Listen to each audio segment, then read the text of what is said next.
Este é o podcast Pode Dançar, produzido pelo Instituto Festival de Dança de Joinville, com o objetivo de trazer temáticas e personalidades importantes do mundo da dança. Boas-vindas ao Pode Dançar. Meu nome é Giovana Pérez, eu sou bailarina profissional e comunicadora na dança e também a host do podcast Pode Dançar, que está com edição super especial. Então vamos para o nosso próximo episódio, porque aqui a gente não só pode dançar, mas a gente pode falar bastante. E hoje a gente vai falar sobre o sapateado.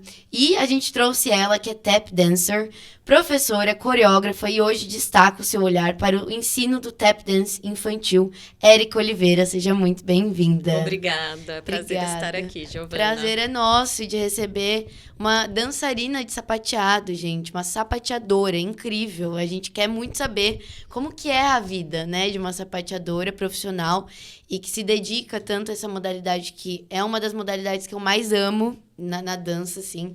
Tava falando pra Érica que eu sapateei por 2 anos e o quanto isso faz e fez muita diferença na minha vida enquanto bailarina. Então, para começar, eu queria saber como que o sapateado chegou até você, como que você conheceu e se você já passou por outras modalidades antes, durante, enfim. O sapateado chegou como... Quando eu ainda era criança, eu tinha 5 anos e minha mãe queria muito que eu fizesse alguma atividade física. Aquela criança sedentária que ficava muito em casa. E minha mãe me colocou no sapateado e no balé clássico. Então, eu comecei as 2 modalidades juntas. Depois disso, com 9 anos, eu entrei para danças urbanas e com 11 para o jazz. Legal. Tá. Então, permeei, assim, várias linguagens durante a minha trajetória na dança. E eu acredito que todas elas que fizeram hoje, né, esse corpo plural que eu tenho para dança e que trouxe muita contribuição para esse corpo tap dancer, assim. Entendi. Porque a gente... Cada tap dancer acaba dançando de um jeito, tem um estilo de um jeito, e isso é muito importante, a contribuição que cada modalidade trouxe para esse estilo Érica de sapatear, né? É isso que eu ia perguntar. Então, teve, né, cada modalidade ali uma contribuição para a profissional que você se formou. E acredito eu que agora você, como coreógrafa, também isso acrescenta bastante, né? Com certeza, porque na hora de coreografar, você pensa os movimentos em um corpo que não é seu, né? Então, você ter experimentado várias coisas é muito importante para você tentar construir no outro uma obra, né? Com certeza. E o que te fascina de verdade no sapateado? Eu acho que é o fato do sapateado ser para todos.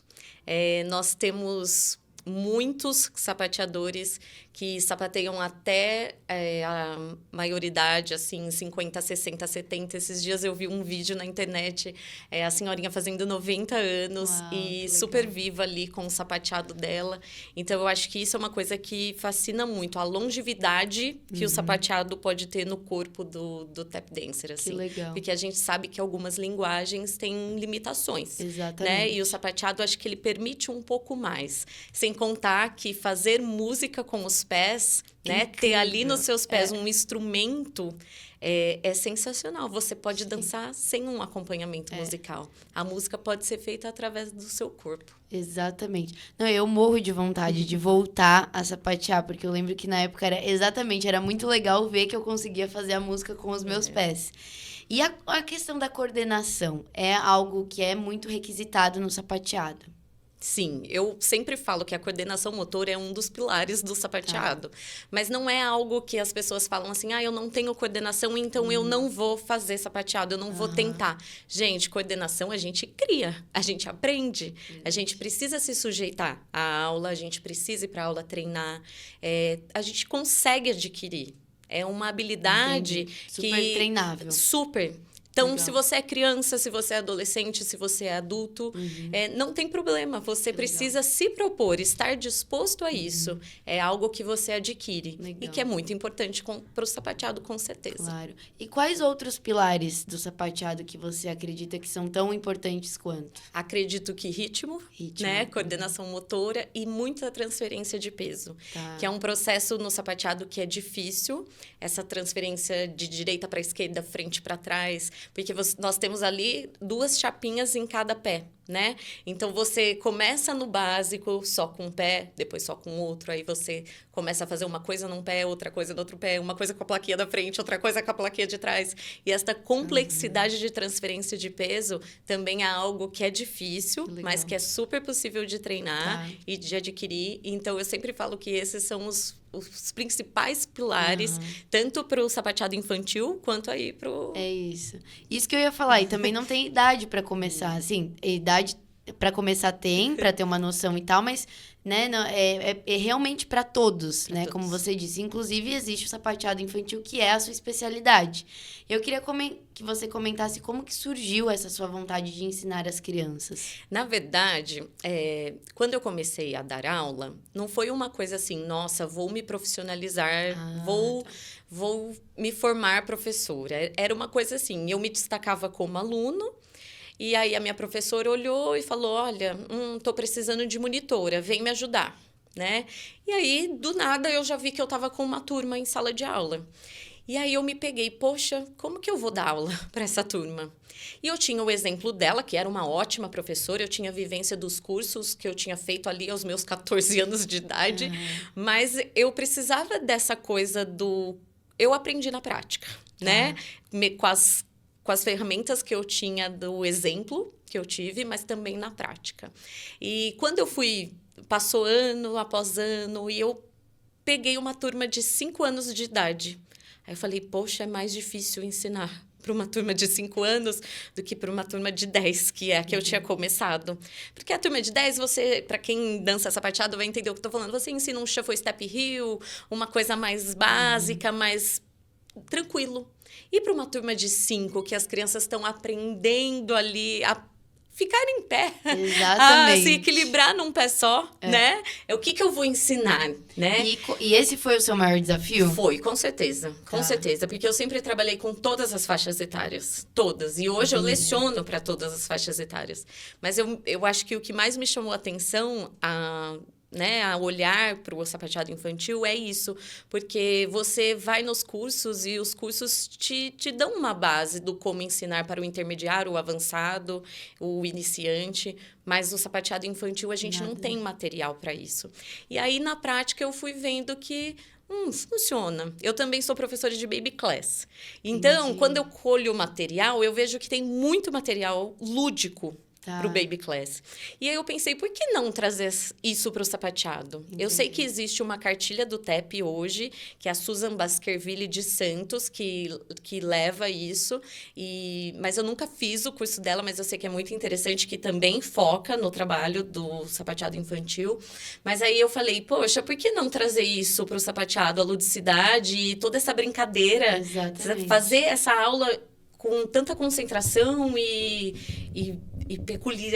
peculiaridade, ser tão divertida, né, para as crianças. E é super possível, né? Super. Então, eu comecei a olhar, esse exercício, a Chapeuzinho Vermelho que foi passear na floresta, como que eu posso trazer isso para o sapateado? Eu não posso fazer com lip hop, e fui criando essas ferramentas para trazer para o sapateado. Que legal. E hoje você você cria essa metodologia sua para o TEP infantil. Isso, principalmente com materiais didáticos.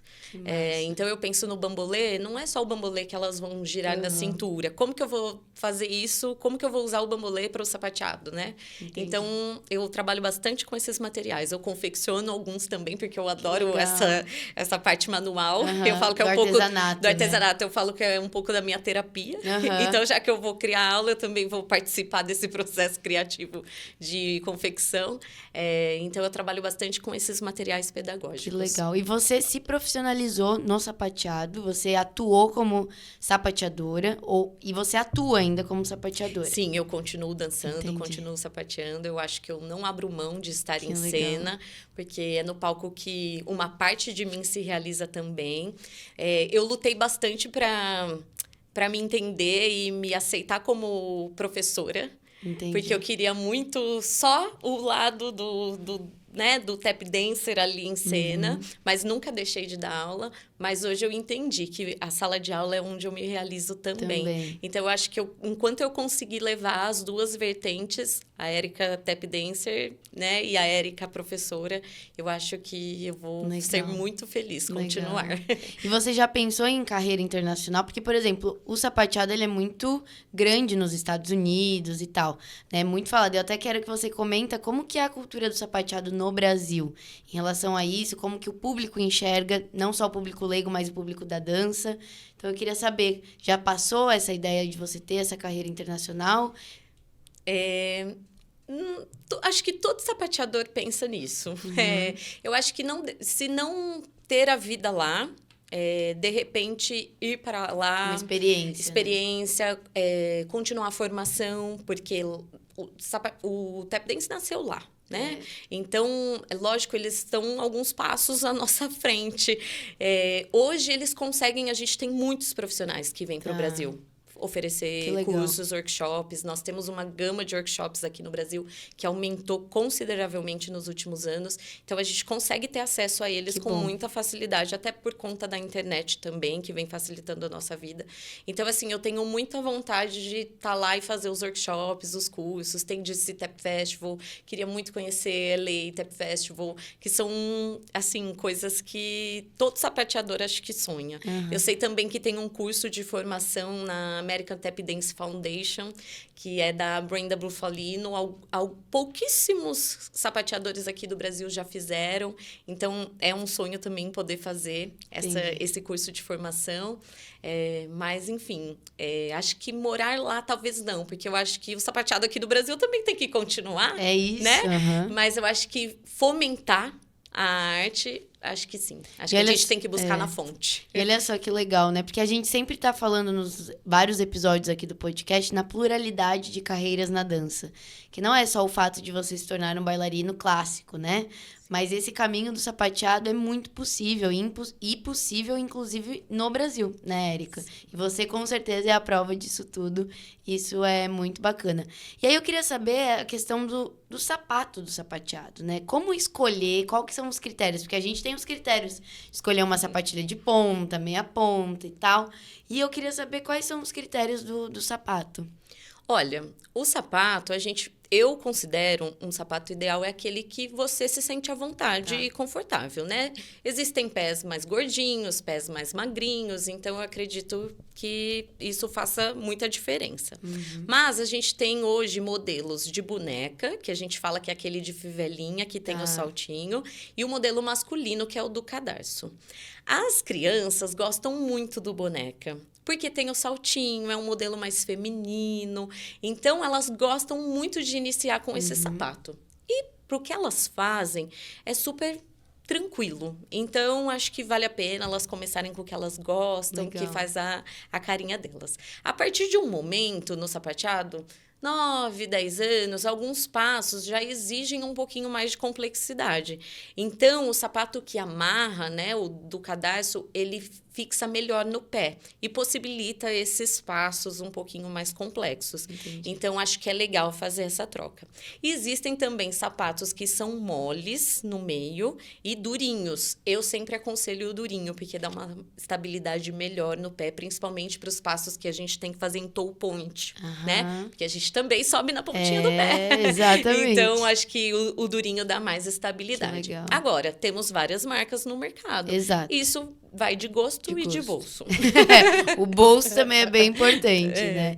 E que legal. E o que você espera daqui pra frente agregar ainda mais no mundo da dança com o tap dance?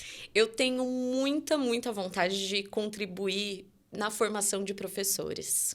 Porque eu acho que a gente não tem uma faculdade, né, que fale, olha, vamos aí se formar, né? E assim como eu acredito que muitos professores começaram no susto.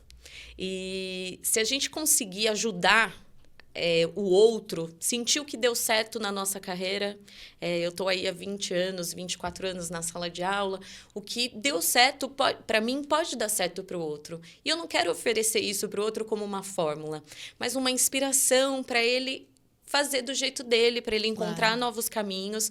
Então, eu quero poder muito ajudar quem passar pelo meu caminho, os tap dancers que forem meus alunos ou para onde eu for, a formação de professores, porque eu acho que assim eu vou conseguir ajudar outros sapateadores, Claro. né, de, como é que eu vou falar? De segunda mão, mas vou Sim. conseguir chegar em mais pessoas. Que legal. Então eu tenho muita vontade de continuar esse trabalho com o tap infantil, que eu acho que precisa de atenção, que precisa de materiais. O sapateado tem pouco material pedagógico aqui, nós temos pouca literatura também, porque é difícil, né? Sim. Por ser uma modalidade que veio de fora, tem pouca tradução. Então, eu acho que a gente tem que se preocupar também em fomentar isso, em compor. Legal. Então, quem sabe escrever um livro... Para trazer material e conhecimento Isso. do público que quer se aprofundar, né? Com certeza. Legal. Então, eu espero isso. Legal. E você tem alguma inspiração de alguma sapateadora, algum sapateador que seja uma referência para sua carreira? Olha, eu tenho várias. É muito difícil escolher uma só. Mas eu tenho uma que eu sempre falo, eu ainda vou fazer aula dessa mulher, que é a Melinda Sullivan. Ela é dos Estados Unidos. Ela fez parte do Syncoped Ladies, que é um grupo de mulheres feministas maravilhosas. Eu já fiz aula, inclusive, com a Chloe, que é a principal do grupo, no Rio de Janeiro, no Tap in Rio.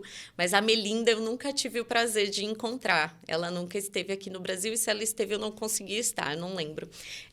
Mas ela eu ainda quero ter a felicidade de fazer uma aula. Mas eu acredito que aqui no Brasil também temos muitos sapateadores inspiradores. Né? Brasileiros, da Cris nossa Matalo. terra, né? Nossa, inúmeros. Se eu falar todos os nomes, eu vou ser injusta. Porque eu posso esquecer de alguém, mas tem muitos. Legal. E para quem quer começar no sapateado, o que você pode dizer para essas pessoas? Qual seria ali o básico, né, para poder começar? Eu acho que, primeiro de tudo, é você querer. Se você quiser e estiver disposto, porque eu acho que tudo que é novo na nossa vida não é tão simples, não é tão fácil. Então, às vezes, você vai experimentar uma aula, a primeira aula não vai ser 100%, nunca é. Né? Verdade. Então, um passinho de cada vez, volta, faz a segunda, faz a terceira. Esteja disposto, esteja aberto a aprender. E eu acredito que, a partir daí, tudo vai começar a fluir. Mas o importante é você estar ali para receber, né? Tudo que o sapateado pode lhe trazer. Eu posso com certeza afirmar que quem sapateia é muito feliz. Eu já provei disso daí, eu também posso falar com propriedade, é verdade. E agora, jogo rápido, Érica. O sapateado significa o que na sua vida? Eu acho que vida. Legal. É isso. Já fala tudo, né? Fala vida. Tudo. Eu acho que vida porque enquanto eu sapateio, eu me sinto viva. Enquanto eu estou viva, eu estou sonhando, estou almejando, estou buscando coisas novas. E isso é que guia, né? Sim, isso é que faz a gente continuar.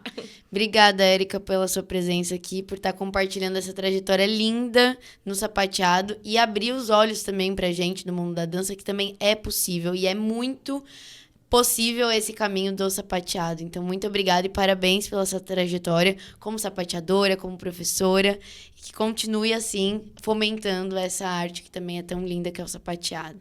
Eu que agradeço muito o espaço, não só como profissional, mas também para o sapateado. Com certeza. Eu acredito que somos uma comunidade e quando um de nós temos essa oportunidade, a comunidade inteira, todos os tap dancers ganham com isso. Com certeza. E é lindo, lindo, lindo, lindo. Parabéns. Obrigada. Obrigada a você que vai nos escutar ou nos assistir. E é isso, confira também os episódios que já estão no YouTube e no Spotify dessa nova temporada do podcast. E a gente se encontra, então, no próximo episódio do podcast Pode Dançar. Obrigada, gente!